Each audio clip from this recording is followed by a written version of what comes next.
This is the first time that I paint a digital watercolor piece, so don't miss it. Hi everybody, welcome back to my art channel and tell me what's up. Have you been trying new things in your art journey or not?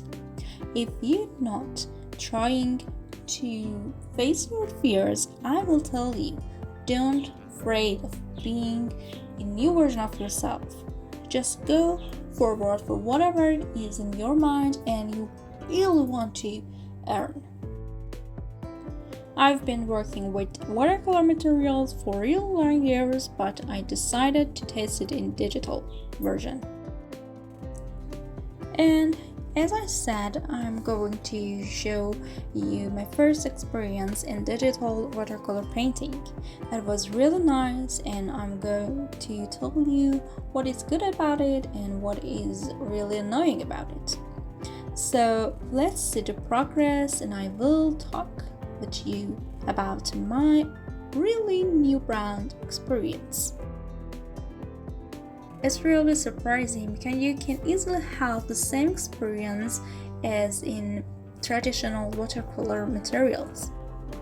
If you want to start a digital watercolor journey, I recommend you to have some more experiences in traditional watercolor because they are the same.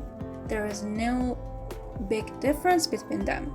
If you cannot control the colors in traditional watercolor, you probably ruin your digital version too, because the mixing of the colors are really sensitive and you have to pay attention that which color is suitable on the other color.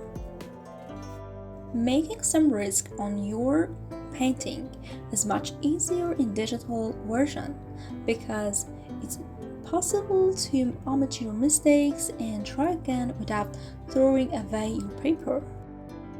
But don't forget to create new layers for any new action. If you forget to make new layers, you probably have to actually repeat all the process if you make any mistakes in your layer.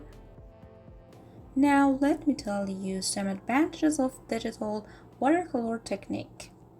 It's super cheap, but of course if you already have a good PC or laptop with a smart pen or with a digital art pen, any kind of it.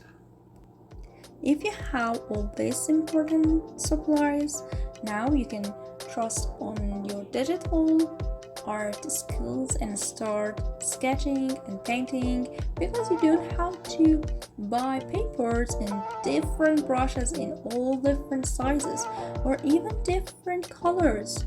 How many brushes and colors could you buy? And also you don't have to be worried about lacking of supplies or finishing your supplies. You will always have access to whatever you need.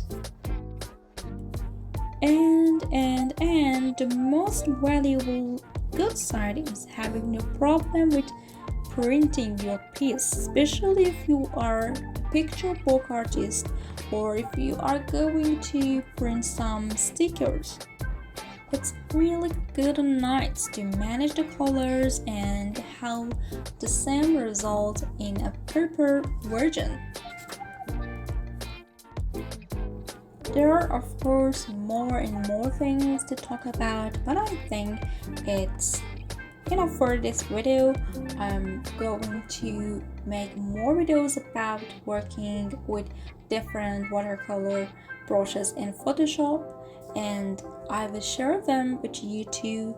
And so let's see this other part of the video together.